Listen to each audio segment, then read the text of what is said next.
शुरू भी हो गया, पकड़ लो फटाफट।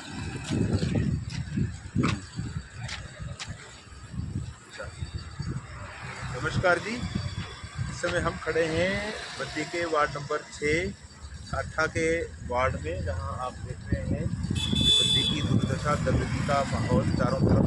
इस समय सुबह का समय है और अनेकों लोग पैदल चलते हैं, गाड़ी से चलते हैं, और यहाँ गंदगी का तो ऐसा माहौल है कि आप बद्दी के 9 वार्ड, जो नगर परिषद के वार्ड है, किसी भी वार्ड में चले जाओ, कोई सा भी कोना आपको साफ नहीं नज़र आएगा, कोई सी भी सड़क आपको बगैर टूटी नहीं नज़र आएगी। तो बद्दी की बदहाली का ये आलम है कि हम सुबह से शाम तक लोग जो हमसे मिलते हैं, हर तीसरा व्यक्ति बोलता है भाई मैं तो बद्दी छोड़ रहा हूँ। आखिर ये सिचुएशन पैदा कैसे हुई है, ये देखने वाली बात है। लगभग पिछले 2-2.5 सालों से तो इतनी दुर्गति हुई है बद्दी की, जो पहले कभी नहीं हुई देखने में यदि जाए। वैसे तो जब से बद्दी को औद्योगिक पैकेज मिला है, तब से भाजपा की सरकार भी रही, कांग्रेस की सरकार भी रही, परंतु सब ने अपने व्यापार बढ़ाए, अपने कारोबार बढ़ाए। बद्दी के जो विकास के सरोकार थे, उसकी तरफ ना ध्यान दे करके ज़्यादा अपना व्यापार, अपना कारोबार, अपने ठेकों तक मस्त रहे, जिसके कारण से आज ये बद्दी की दुर्दशा है। सबसे ज़्यादा जो मूल कारण है, 2015-16 में जो बद्दी को नई सीवरेज लाइन 35 करोड़ का बजट मिला था, नई सीवरेज लाइन का। उस समय कांग्रेस की सरकार थी, और उस समय के पूर्व के जो यहाँ के एमएलए थे कांग्रेस के, उन्होंने जब 17 में इलेक्शन आया, उस समय लिखा भी कि मैंने बीबीएन में बद्दी में 700 करोड़ का विकास करवाया। तो उसके रिजल्ट अब ये सामने नज़र आ रहे हैं। जो 35 करोड़ बद्दी की सीवरेज के लिए आया था, 35 करोड़, वो कहाँ गया? उस समय कौन अधिकारी थे, कौन नेता थे, जो सारा का सारा पैसा भ्रष्टाचार की भेंट चढ़ गया। और स्थिति आज ये है कि बद्दी की कोई सी भी, चाहे हाउसिंग बोर्ड की गलियां ले लो, किसी भी वार्ड की गलियां ले लो, पूरे का पूरा सीवरेज सड़कों पर बह रहा है, उथल पुथल हो रहा है, और कहीं भी चलने लायक जगह नहीं है। 10 सालों में जो चरमरा गई है सीवरेज की स्थिति, ऐसी बद्दी में पहले नहीं थी। कारण यही रहा कि जो 35 करोड़ का बजट आया था सीवरेज के लिए, वो पूरा का पूरा भ्रष्टाचार की भेंट चढ़ा। उस समय के नेताओं के, उस समय के अधिकारियों की मिली भगत के कारण से जो सीवरेज की लाइन डाली गई, पूरी तरह से अनडिजाइन, बिना सोचे समझे, और ऐसा प्लान किया गया कि हाउसिंग बोर्ड में जहां इतने परिवार रहते हैं, 6-6 इंच की सीवरेज लाइन डाली गई।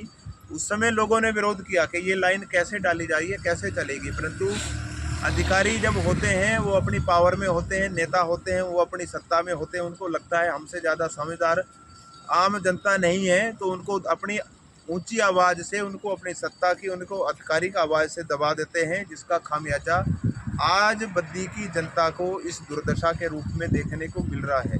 क्योंकि जितना पैसा लगा था वो सारा भ्रष्टाचार की भेंट चढ़ा है। इस समय दोबारा फिर 35 करोड़ का बजट सुनने में आया है कि बद्दी के जो नगर निगम बना है, यहाँ सीवरेज लाइन के लिए आया है। हम ये डाटा इकट्ठा कर रहे हैं, उस समय कौन अधिकारी थे, किसकी मिली भगत से ये गलत डिज़ाइन बनाया गया, किसकी मिली भगत से ये 35 करोड़ जो पैसा था आम जनता का, पाई पाई का, मेहनत का पैसा, टैक्स का पैसा, जो इन अधिकारियों की और नेताओं की भ्रष्टाचार की भेंट चढ़ा, इसकी हम PIL डालेंगे हाई कोर्ट में, ताकि इनको सख्त से सख्त सज़ा मिले, जिन्होंने आम जनता के पैसे को लूटा है, बर्बाद किया है, और आज बद्दी को बदहाली की कगार पर लाके छोड़ दिया है।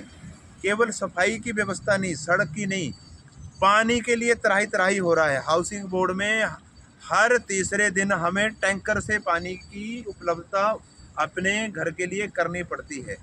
हर तीसरे चौथे मकान में लोग सरेआम बोर करवा रहे हैं। खुले में ग्राम पंचायतों में बोर नहीं करा सकते, हाउसिंग बोर्ड में ऐसी छूट दी गई है। कोई अधिकारी पूछने वाला नहीं है, ना हिमुडा, ना नगर निगम, ना बीबीएन, कोई भी अधिकारी पूछता नहीं है। खुलेआम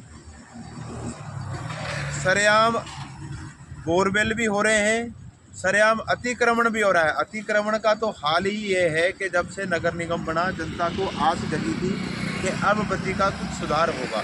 SDM साहब बैठे थे, SDM साहब ने भी एक बार इनिशिएट लिया कि जो बद्दी का जो मेन साई रोड है, आज पूरी तरह से जो कसाई रोड बन चुका है, उसकी दुर्दशा को सुधारने के लिए जो अतिक्रमण हुआ है उसको हटाएंगे। एक बार उन्होंने पहल की, परंतु उसके बाद पता नहीं क्या, उसके बाद क्या हुआ कि वो जो इनिशिएटिव लिया था वहीं थम गया। फिर नगर निगम बना, नगर निगम बनने के बाद भी मैडम जो कमिश्नर है उन्होंने इनिशिएटिव लिया कि हम जितना भी अतिक्रमण है उसको हटाएंगे, ताकि जो मेन साई रोड है अच्छा बने, सुंदर बने, चौड़ा बने, आम ग्राहकों के लिए इजीली कंफर्ट जोन में आने के लिए सुविधाजनक हो। परंतु वो भी आज जो हमें दिखता है सफ़ेद हाथी बन के रह गया है।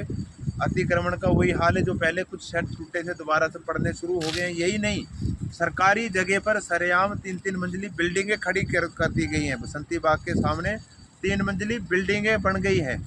स्थानीय निवासियों ने, बिल्लावाड़ी के लोगों ने लिखित में कंप्लेंट दिया नगर निगम में कि ये अवैध निर्माण हो रहा है। नगर निगम में उसकी जांच करवाई तो वो अवैध पाया गया, सरकारी ज़मीन पर अवैध पाया गया।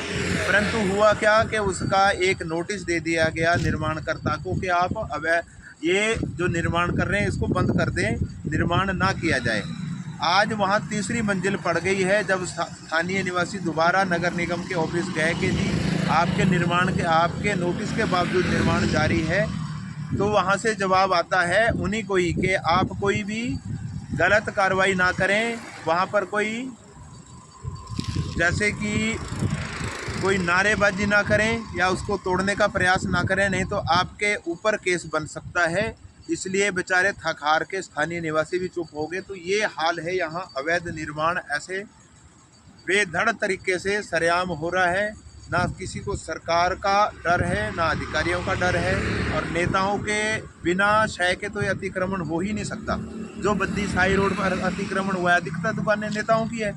इसीलिए जब एक बार बुलडोजर चलने की नौबत आ जाती है, सारे पहुंच जाते हैं और वो वहीं पर जो इनिशिएट लिया होता है वहीं पर थम जाता है। तो ये कारण है, हमारी आम जनता की यही मांग है कि बद्दी को लाइवलीहुड बनाया जाए। यहाँ से हज़ारों लोग पलायन करके नज़दीक चंडीगढ़, पंचकुला, जीरकपुर जा चुके हैं। प्रतिदिन हज़ारों लोग जाने के लिए कहते हैं कि भाई मैं तो 1 साल हूँ, 2 साल हूँ, बच्चों की जैसे ही थोड़ा सा आगे पढ़ाई होती है हम तो यहाँ से चले जाएंगे। तो ये हल रहेगा कैसे? यहाँ कोई आदमी खड़ा नहीं हो सकता, चलना तो दूर की बात है, कैसे रहेंगे ये? तो ये एक